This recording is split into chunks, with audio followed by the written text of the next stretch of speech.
Hello, this is Tenzo Bonsai.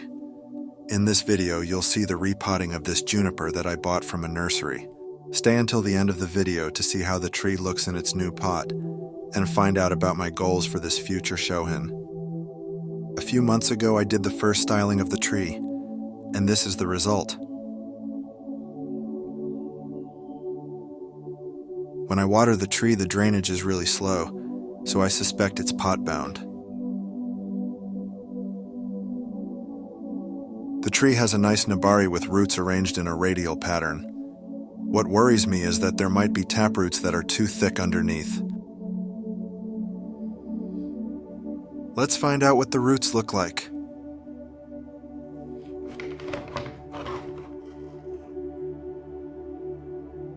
The tree was definitely pot-bound. A positive aspect is that there are many fine roots, the ones responsible for absorbing nutrients from the substrate. Another positive aspect is that I don't see any thick roots.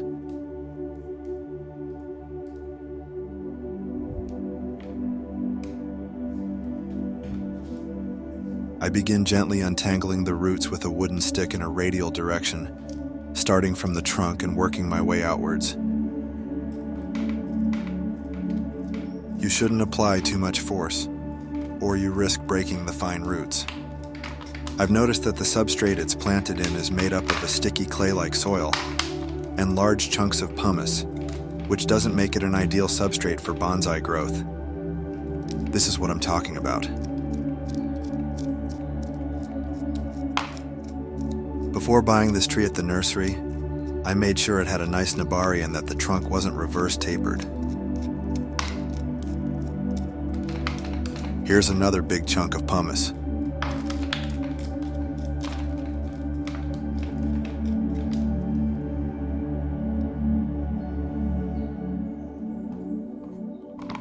Now I'm untangling the lateral roots, starting from the top and working my way down.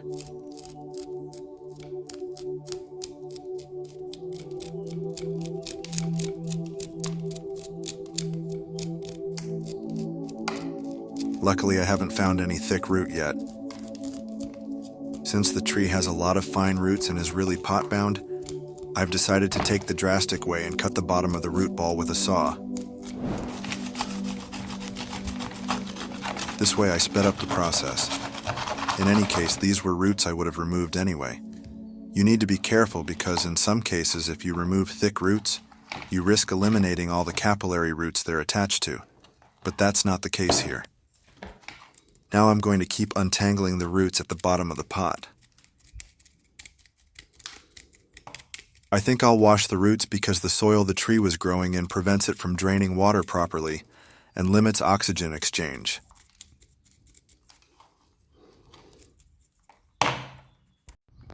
I usually never wash the roots of conifers because there's a risk of washing away all the microorganisms in the substrate that are beneficial for the plant's health.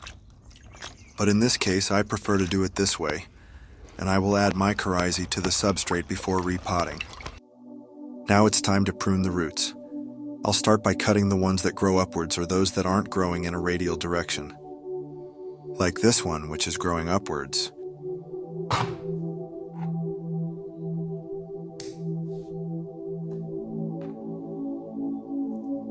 Or this one, which is crossing another root that is growing in a radial direction.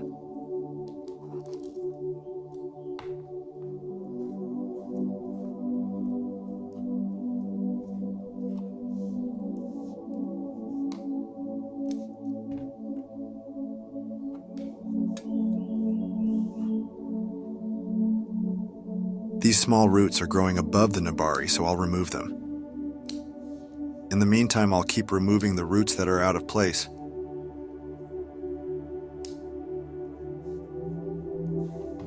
This root is too thick, so I'll prune it, reducing its length. This way it will be stimulated to produce new roots further back.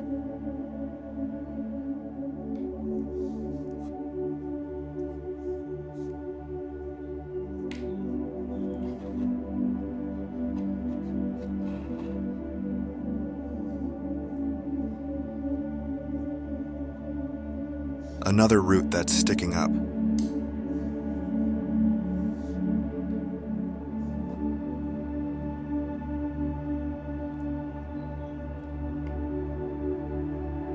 I'll continue pruning until I've removed all the roots that are growing in the wrong directions.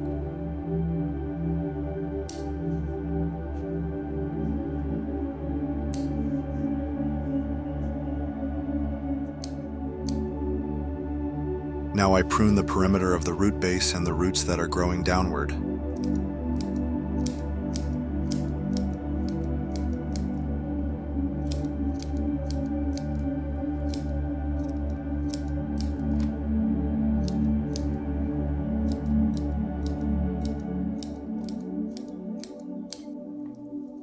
This is the only thick root I've encountered.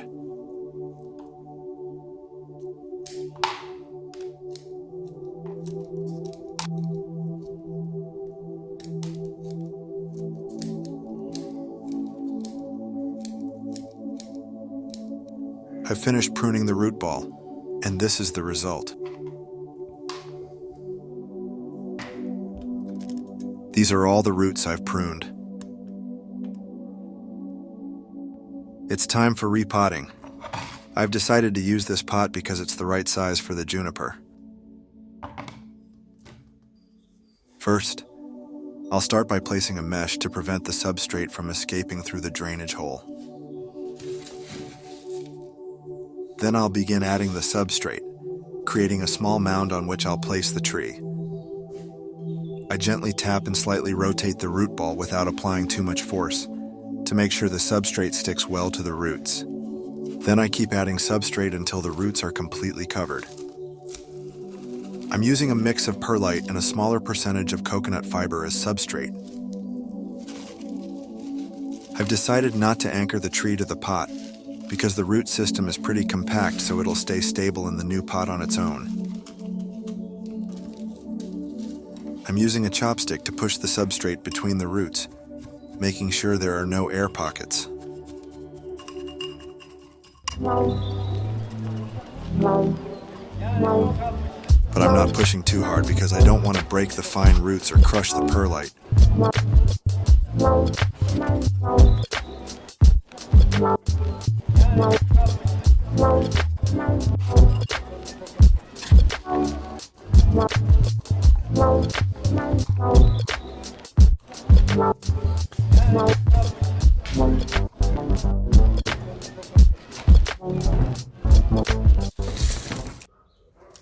Now it's time to water the tree.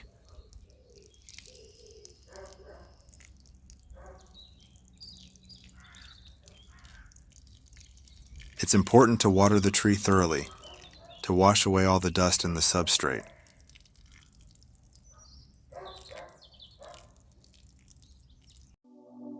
This is the final result. Taking care of the tree after repotting is just as important as the repotting itself. I'll keep the juniper in a cold greenhouse for the next few months, protected from the wind and low temperatures, to encourage root development.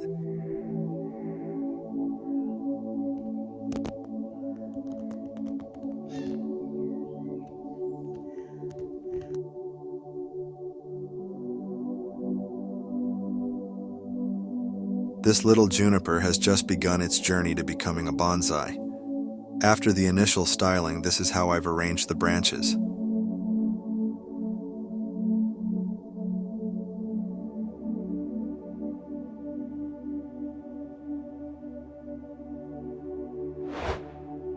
In this growing season, I'll try to create more ramification in the first branch and develop a branch apex in this position. On the other hand, I'll let the other branches grow freely to increase their thickness and strengthen the tree. Thanks for watching.